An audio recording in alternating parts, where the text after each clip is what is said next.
Dominic stood in front of the glass entrance of the most polished car dealership he had ever seen, staring at the reflection, looking back at him, worn leather shoes buffed to their last shine, a pale blue dress shirt ironed flat at every crease, even though the collar had started to fray. In the breast pocket was a folded sheet of paper, 12 years of engineering work for one of the most decorated racing teams in the Americas. He had not come here to beg. He had come because Ella, his 6-year-old daughter, asleep in a car seat in an old Honda, parked at the far edge of the lot, needed dinner tonight. The dealership did not know that. Not yet. Don't close this story yet. The moment Charlotte walks through that door will change everything you thought you knew about what a man is worth. The alarm on Dominic's phone had gone off at 5:45, but he had been awake since 4.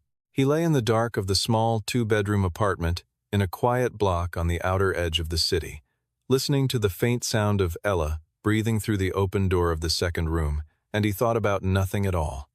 That was what the mornings had become. Not planning, not worrying, just listening to that small, steady sound until it was safe to get up.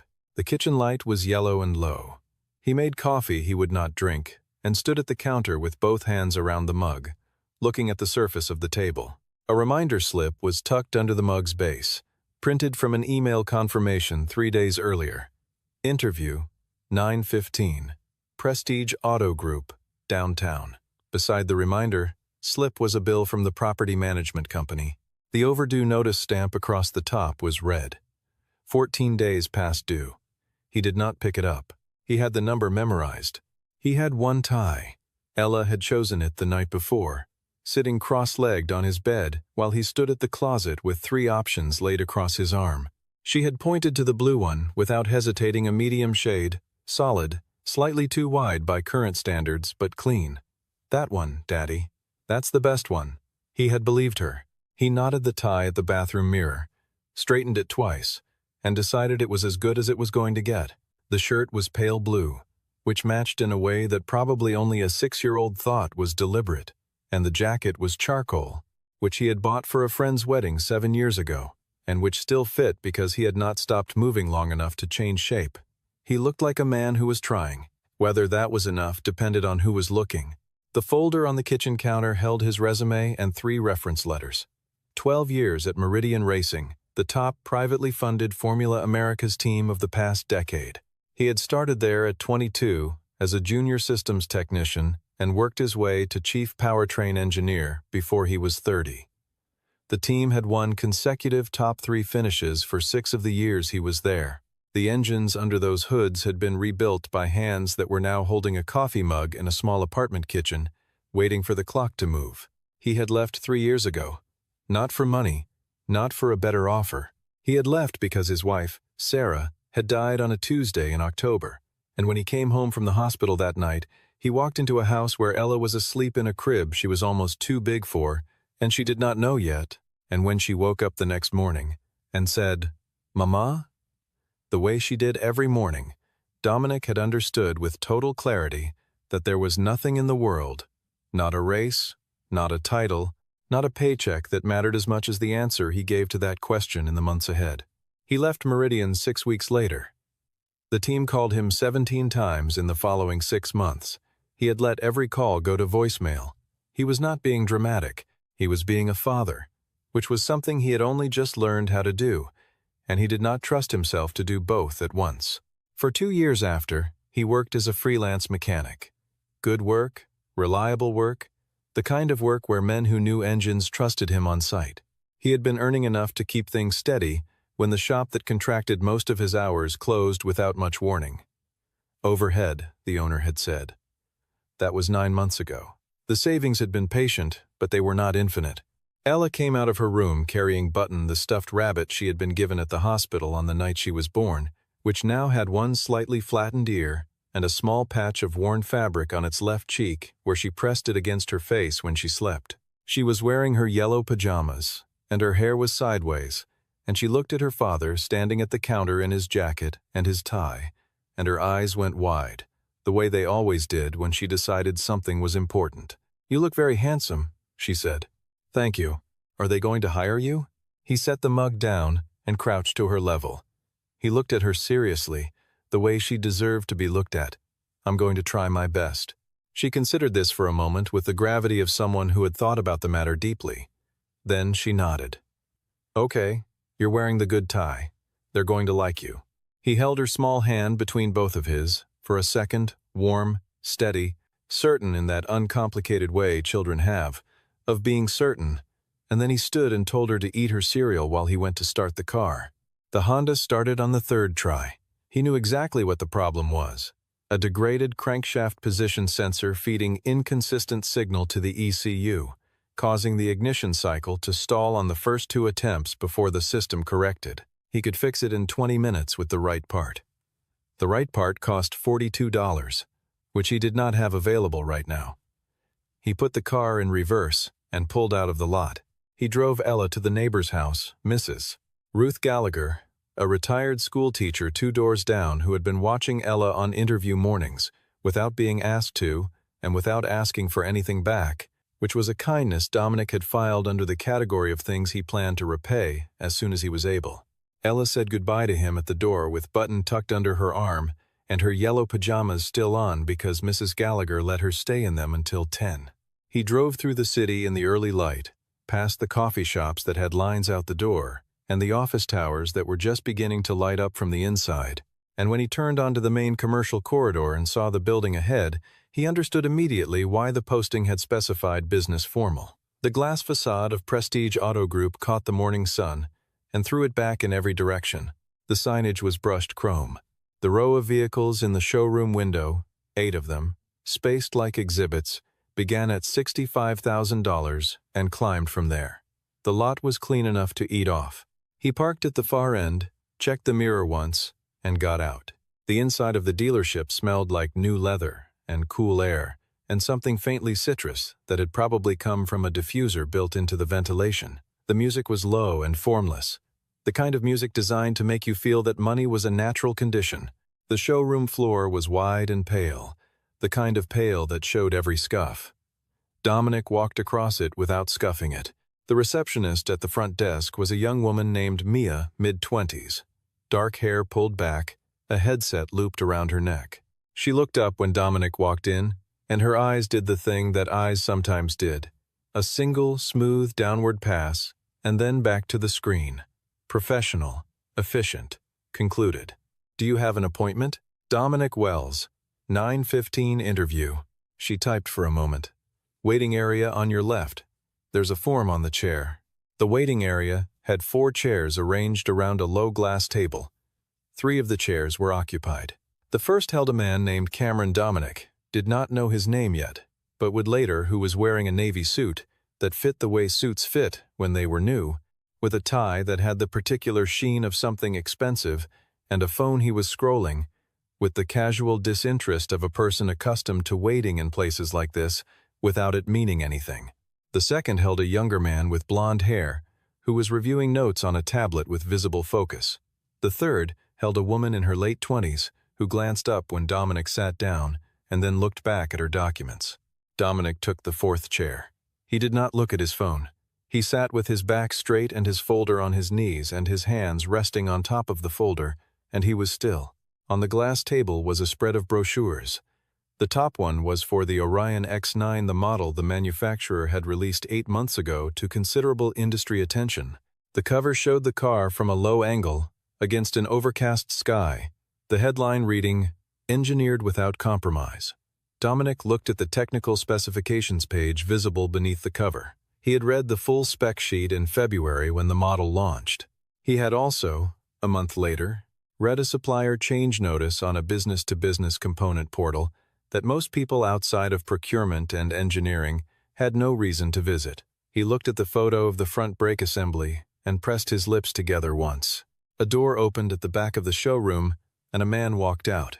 He was around 40, silver at the temples, wearing a suit that was more expensive than Cameron's, and walking with the particular confidence of someone who had held a middle position of authority for long enough that it had become his personality. He carried a clipboard.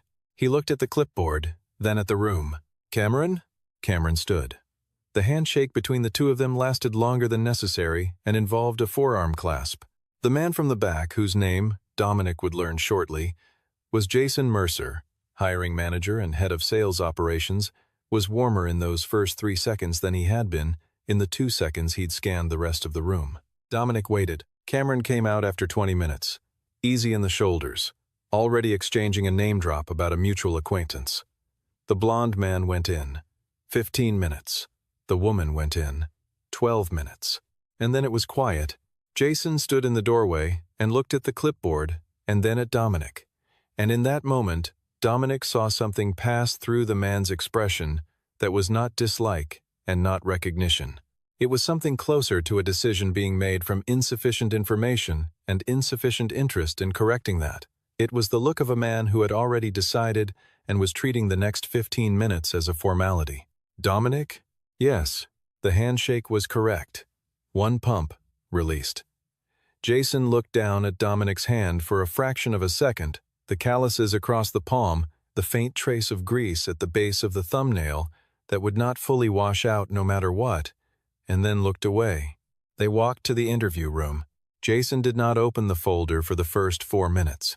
He sat behind a small desk with a glass surface and asked his questions from the clipboard, while Dominic's resume lay untouched between them, and the questions were the standard kind motivation, availability, familiarity with luxury brands delivered in the tone of someone who had asked them 3 times already that morning and found none of the answers interesting.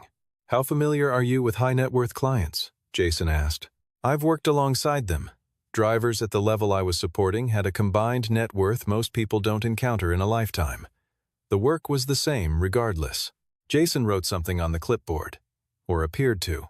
Dominic had the impression the pen was mostly moving for the sake of the gesture. This position is client-facing, Jason said. The technical side is secondary.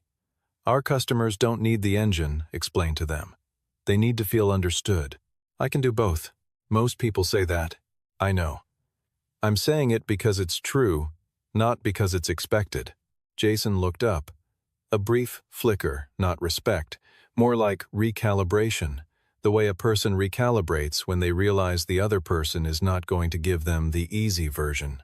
Then he finally opened the folder. He turned through the pages without reading them. His eyes tracked the dates, the job titles, the gaps. Dominic watched him stop on the departure date for Meridian Racing and then look up. Meridian Racing, Jason said. I don't know that name. They're based in Charlotte, North Carolina. Top 3 finishes in Formula Americas for 6 of my 12 years there. They were the top privately funded team on the circuit in 2019 and 2020. Jason turned the page. And you left for personal reasons. It was not a question. It was a label. Dominic heard the word personal, the way Jason meant it as a polite container for something that disqualified. Yes. Then you were freelance. Another pause. This time on the word freelance, the half-beat of a man deciding where on a hierarchy to place something. Independent contractor. Engine diagnostics and systems work. Primarily commercial and performance vehicles. And you've been out of formal employment for 9 months. Correct. Jason set the folder down and straightened it on the desk the way people straighten things when they are deciding how to end a conversation. What do you know about the Orion X9? We just brought in our first full consignment. It was the only genuine question Jason had asked. Dominic answered it. Hybrid drivetrain, 2nd generation AWD architecture. Real-time torque vectoring across all 4 wheels. 312 kilowatts combined output, 0 to 60 in 3.8 seconds. The ride calibration is softer than the previous generation, which will read as more comfortable to most buyers, but may disappoint the performance subset. He paused. There's also a potential brake wear issue front axle, related to the angle of the ventilation bracket. The supplier changed their tolerance spec last August. It's a small deviation, but it compounds over mileage. Jason blinked. You read that off the manufacturer's website? I read the supplier change notice on Kepler Components' B2B portal. They updated their bracket tolerance by 0.15 degrees when they changed production facilities. It won't be visible until around 6,000 miles, but the left front disc will wear faster than the right. There was a silence. Not the comfortable kind. We don't need someone to diagnose the cars, Jason said. We need someone to sell them. I'd think a client spending $100,000 would want both. The room was quiet again. Jason looked at his watch clearly, deliberately. Then he picked up the folder and tapped it once on the desk to square the edges. "Thank you for coming in, Dominic. We'll be in touch." It was the sentence everyone knew the meaning of. Dominic had heard it before. He did not stand immediately. He let one measured beat pass, and then he asked, with a voice that was entirely level, "Can you tell me the specific reason?" Jason's expression shifted, not discomfort exactly, more the slight irritation of a man who expected the formality to end cleanly. "This position requires industry experience, sales culture, client management, luxury brand fluency. Your background is technical. My background is 12 years of technical work at the highest competitive level in North American motorsport, followed by independent diagnostic and service work across commercial and performance segments. I have both categories of experience. You have racing experience." The emphasis Jason placed on the word racing was small but deliberate, a feather placed on a scale to tip it. This is luxury retail. It's a different world. From the hallway outside the room, through the door that had swung slightly ajar, a figure passed. It was Isaac, a man in his mid-50s, hair going to salt and pepper, wearing a gray work shirt with the dealership logo above the breast pocket. He slowed almost imperceptibly when he caught a fragment of the conversation, looked through the gap at Dominic for a moment, and then continued down the hall without a word. "Good luck to you," Jason said, standing. Dominic stood. He straightened his jacket. He picked up his folder and held it at his side. He met Jason's eyes with a nod, a single, clean, professional nod, and then walked out. He was in the hallway, 4 steps from the interview room door, when he heard Jason speak to someone inside in a lowered voice. Not fully lowered, enough to hear, "Trade guy. I don't know why they think this is the right room for them." Dominic did not stop walking. He came out into the showroom and stood for a moment in the open space between the rows of cars. Mia looked up from the front desk and read the situation in 2 seconds. She looked back at her screen. There was nothing unkind in it. It was just the way the morning had arranged itself. He should have walked to the door. He knew that. The parking lot was 60 feet away, and his car was at the far end, and there was nothing keeping him in this building now. But he did not go to the door. Instead, without quite deciding to, he walked toward the center display. The Orion X9 stood under the main overhead track, lighting matte black, every panel surface, a slow curve, from one angle to the next. The dealership had it positioned at a slight angle to the entrance, the way a first impression is positioned. Most people saw the shape and the color and the price card. Dominic looked at the front left wheel well. He crouched. The ventilation bracket, the component that directed cooling airflow across the brake rotor, was set at an angle he recognized from the supplier notice he had read in late winter. Not wrong enough to be dangerous today, wrong enough to matter at 6,000 miles, at which point the left front rotor would show uneven wear and the customer, whoever they were, would bring the car back confused and slightly betrayed. "Can't afford that one." The voice came from his left. Isaac had circled back from wherever the hallway led and was standing a few feet away with his hands in his pockets, watching Dominic with a look that was dry and not unfriendly. "I know," Dominic said. He did not stand up right away. The ventilation bracket on the front axle is installed at the wrong angle, off by about 2, maybe 2.5 degrees from the spec. Whoever installed the cars on the transport probably didn't notice. It's not the kind of thing you catch visually, unless you know to look. Isaac did not respond for a moment. Then he moved closer and looked at the same spot. He was quiet for about 10 seconds. "You were in the interview," Isaac said. "It was not a question. Just came out. How'd it go?" "I wasn't the right fit." Isaac made a small sound, not quite a laugh, not quite a sigh. The sound of a person who has been at a job long enough to understand exactly what that phrase covered. He looked at Dominic with the kind of attention that was different from the attention Jason had given him, not evaluating, just present. "You know your way around a brake assembly," Isaac said. "Among other things." Isaac nodded slowly, the way people nod when they are filing something away rather than responding to it. He said nothing else, and Dominic straightened up and walked to the front desk. Mia watched him come. He took a business card from the small stack in his shirt pocket, plain white, his name, a phone number, and below his name in a smaller font, *Powertrain Systems Engineer Meridian Racing 2010 to 2022 times. and he set it on the desk in front of her. If the dealership needs a technical consult on the Orion X9, the brake issue I mentioned to your technician, please feel free to reach out. Mia looked at the card. She looked at him. There was something in her expression that had not been there when he walked in. Not pity, not admiration. Something closer to reassessment. Dominic nodded once and turned toward the door. He had taken 5 steps when the main entrance opened. There was no announcement. No particular sound beyond the soft mechanical give of the glass door on its pneumatic hinge. But the air in the showroom changed in a way that Dominic felt across his shoulders before he turned around the particular atmospheric shift of a space reorienting toward a single point. He had felt it before, on race weekends when the team principal walked into the garage.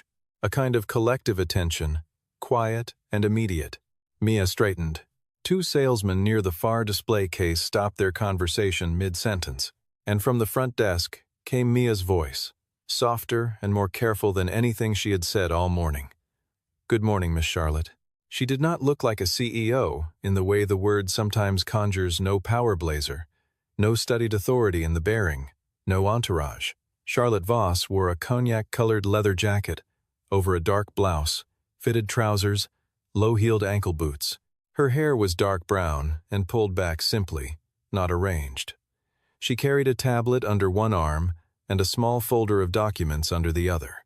She was 35 years old and owned controlling interest in a group of 14 luxury automotive dealerships across 6 states, which she had built from a single, struggling import outlet she had taken over at 27 from a retiring uncle who had expected her to sell it within 2 years. She did not make an entrance. She simply arrived. Her eyes moved through the showroom, the way the eyes of someone who owns something move through it, not possessively, but with a particular quality of attention, the kind that is constantly comparing what is there to what should be there. She scanned the vehicle positions, the lighting angles, the floor. She stopped for a fraction of a second on the Orion X9. Then her eyes moved to Dominic. He had turned when the room shifted. He was standing 7 feet from the front desk, his folder under his arm, his jacket straightened, his expression completely neutral. He was clearly not a customer, not dressed for it, not positioned for it. He had the posture of someone who had just finished something and was in the transition before whatever came next. Charlotte walked toward the front desk. Her pace did not change. She looked at the business card on the counter. Mia, who had not moved it, felt the temperature of that look and stayed quiet. Charlotte picked the card up. She read it. She turned it over. She turned it back. Then she looked at Dominic directly, without preamble. "You just interviewed here?" "I did." "How did it go?" "I wasn't offered the position." She looked at the card again. "Meridian Racing." "How long?" 12 years. "What was your role at the end?" "Chief Powertrain Engineer." "Last 3 years." The showroom around them was not silent. The ventilation still hummed. The music still played its formless loop, but within the immediate radius of their conversation, everything had gone still in that particular way that happens when people nearby are listening without appearing to. Charlotte's expression did not change in the way expressions change when someone is impressed. It changed in the way expressions change when someone recognizes something they were looking for without knowing they were looking. "You told the technician something about the Orion X9, she said. "Brake ventilation bracket on the front axle. The supplier changed their production tolerance last August by a small margin when they shifted facilities. The angular deviation is minor, just over 2 degrees, but under repeated thermal cycling across 6,000 or so miles, the left front rotor is going to wear asymmetrically. The customer will notice handling variance and come back with a complaint that's hard to attribute without knowing what you're looking for." Charlotte was quiet for a moment. Then, "You saw this from the showroom floor." "I know what I'm looking for." She looked at him. Not quickly, not slowly, steadily, the way someone looks at something they are deciding how to categorize. He met her gaze without performing anything. Jason appeared from the back hallway. He had heard Mia's greeting and had come out adjusted, posture easy, expression ready, the professional warmth he had not offered Dominic now fully deployed. "Charlotte, we weren't expecting you today." "I don't give notice when I visit the stores," she said, without looking at him. She already knew this. Jason already knew. She already knew this. Of course. He settled into the acknowledgement smoothly. Then he noticed the configuration of the conversation: Charlotte, the business card, Dominic, and the smoothness tightened, very slightly, at the edges. I see you've met our... This is one of the applicants from this morning's round. Unfortunately, not quite the match we needed for the role. He identified a technical defect in your display vehicle, Charlotte said. On the floor, without tools. Jason paused. Well, Isaac would have... Has Isaac reported anything about the Orion X9 this week? A beat. No, not specifically. Go find Isaac and ask him to pull the front left brake assembly on Unit 3 in the technical bay. The instruction was delivered without drama. Jason received it the same way, because there was no other option. He nodded and went. Charlotte turned back to Dominic. Her voice dropped one register, not warmer exactly, but less formal. The voice someone uses when they are speaking to a person rather than to a situation. Do you have 15 minutes? He considered the question as though it were a real question, which he appreciated. Yes. Come with me. She led him not to a conference room, but to the technical bay at the rear of the building. A wide, clean space with 4 hydraulic lifts, overhead tool racks, and the specific smell of brake fluid and machine oil that Dominic associated, without nostalgia exactly, with most of his working life. A second Orion X9 was up on one of the lifts at mid-height, wheels off, rotors exposed. She walked to the lifted car and stood beside it, looking up at the front axle assembly. Then she looked at Dominic. Show me, she said. He stepped in. He did not need to touch anything. He looked at the bracket mounting point, turned slightly to bring the overhead light across the angle, and pointed to the specific degree of deviation where the bracket met the caliper housing, where the airflow channel would be marginally redirected across 6,000 miles of heating and cooling cycles. He explained it the way he would explain it to a fellow engineer, without simplification, without performance. Charlotte asked questions. They were exact questions. She was not testing him. She was learning, and there was a difference, and he could tell the difference. Isaac came in halfway through the explanation and stood to one side without interrupting.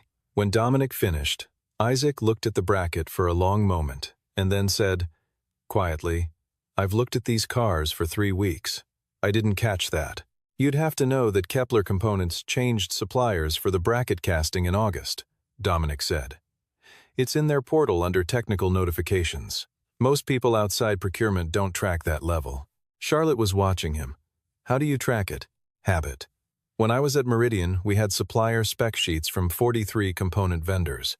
I built a monitoring system for change notices because a deviation we didn't catch once cost us a race in 2017. After that, I read everything. She nodded once. Then she said, Why did you leave Meridian?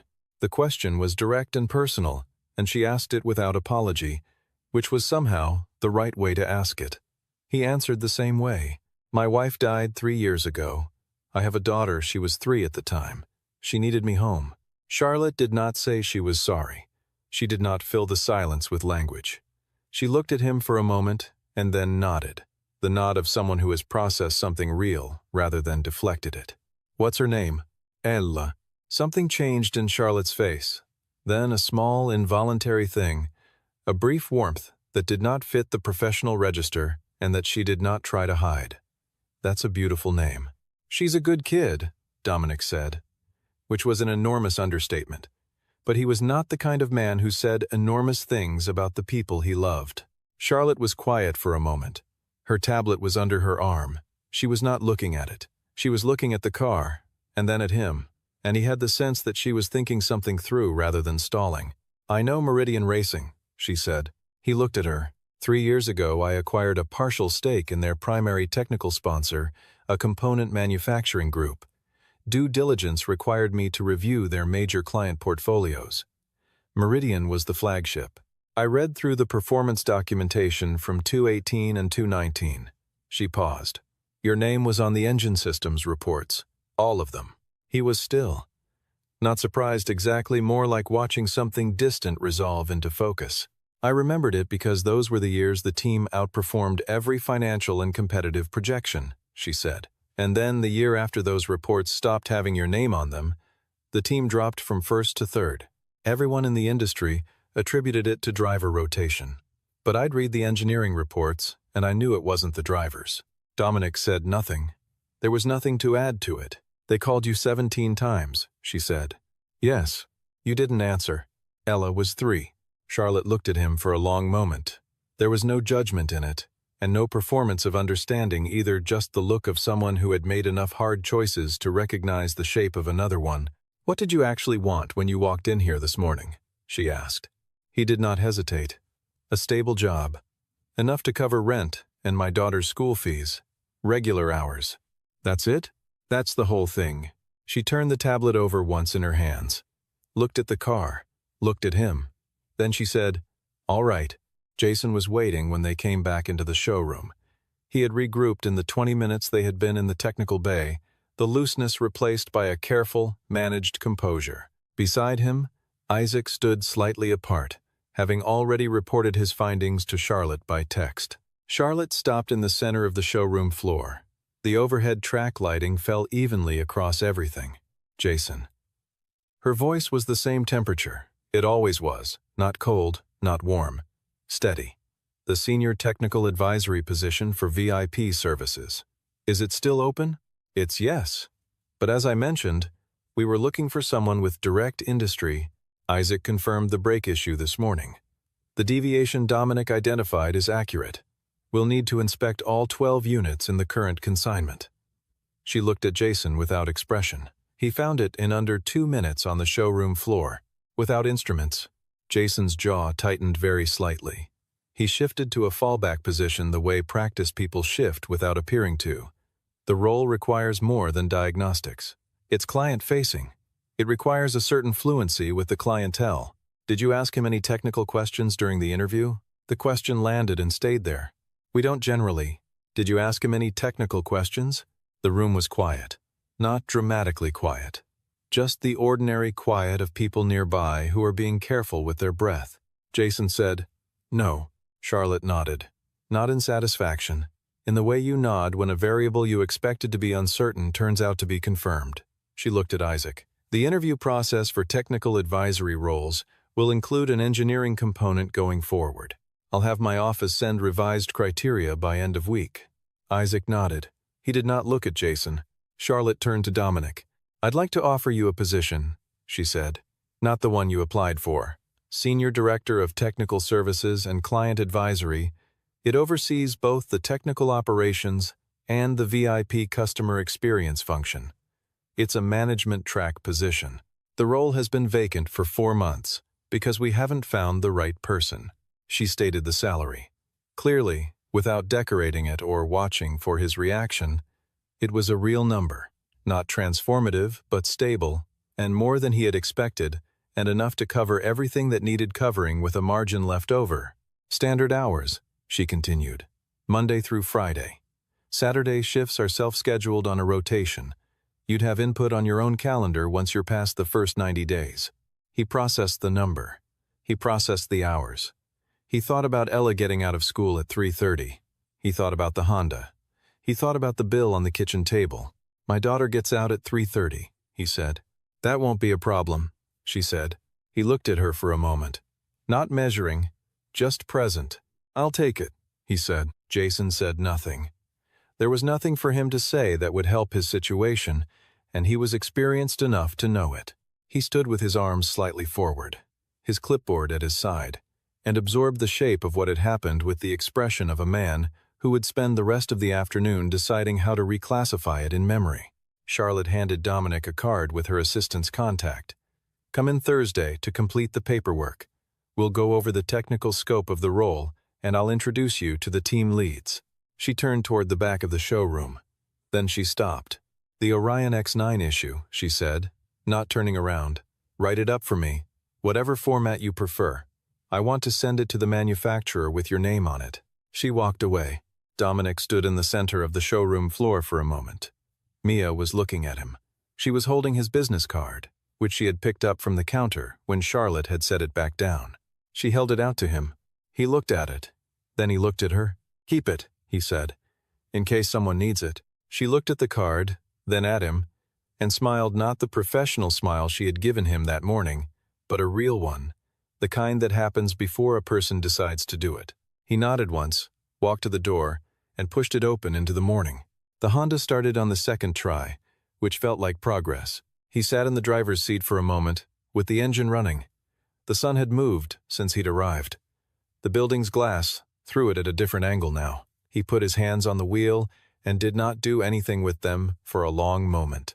Then he took out his phone and called Mrs. Gallagher's number. Ella answered on the second ring. "Dad? Hey, kid." There was a pause, half a second of held breath, and then, "Did you get it?" "I got it." She did not say anything for a moment, and then she yelled.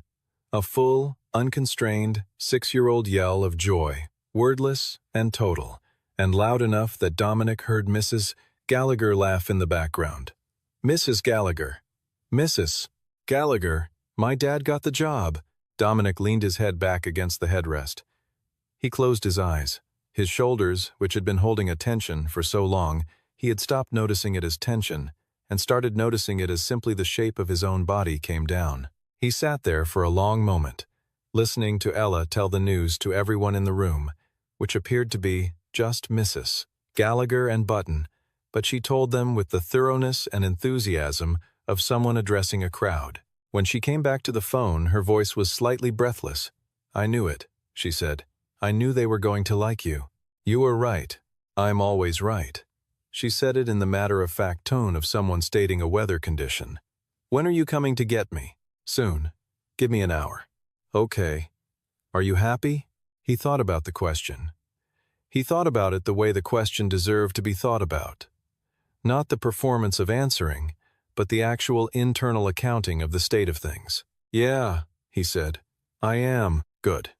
And then, with total sincerity, "Button is happy too." He laughed.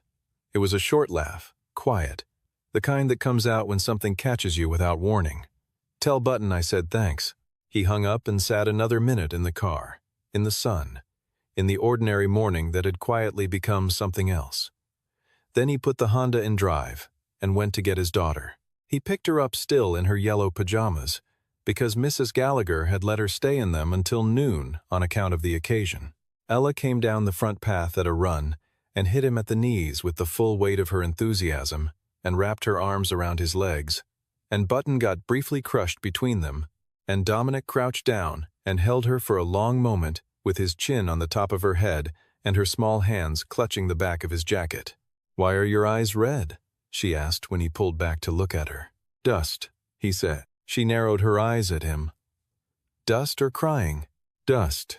She studied him with the unsentimental scrutiny of a child who has been lied to about simpler things than this and found out every time. Then she apparently decided to let him have it. "Okay." She took his hand. "Can we have pancakes for dinner?" "We can have pancakes for dinner." "With the chocolate chips?" "With the chocolate chips." She walked beside him to the car, holding his hand and Button simultaneously, narrating the events of her morning with Mrs. Gallagher in the detailed, non-linear way of someone for whom all information has equal weight.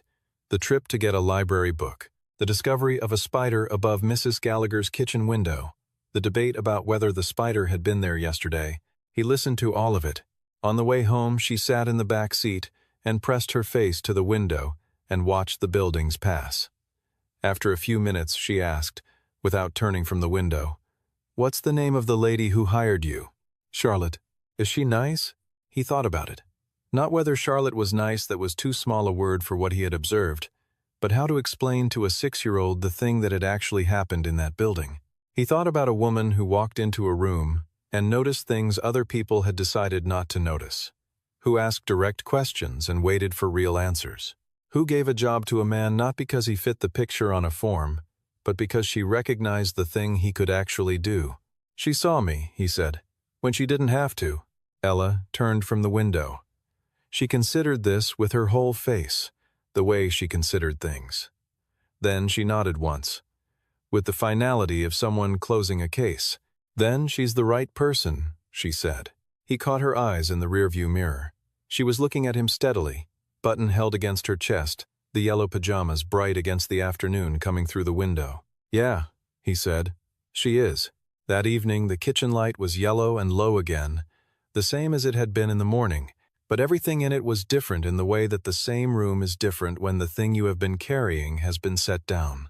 Dominic stood at the stove making pancakes batter from scratch, because Ella had specified from scratch, and there was now enough reason to use the good batter, while Ella sat on the counter beside the mixing bowl, with her legs swinging, telling him about the spider again, adding new details she had remembered. The overdue bill was still on the table. He had not moved it, but at some point during the pancakes, between the second and the third, he picked up a pen from the counter and wrote at the bottom of the bill, under the red stamp, *Pay Friday, *. Not a triumph, not a conclusion, just the next thing clear and possible and real, the way things become real when the ground under them is finally solid. He flipped the last pancake. Ella reached for the chocolate chips. Button sat upright against the sugar canister, present and accounted for, as always.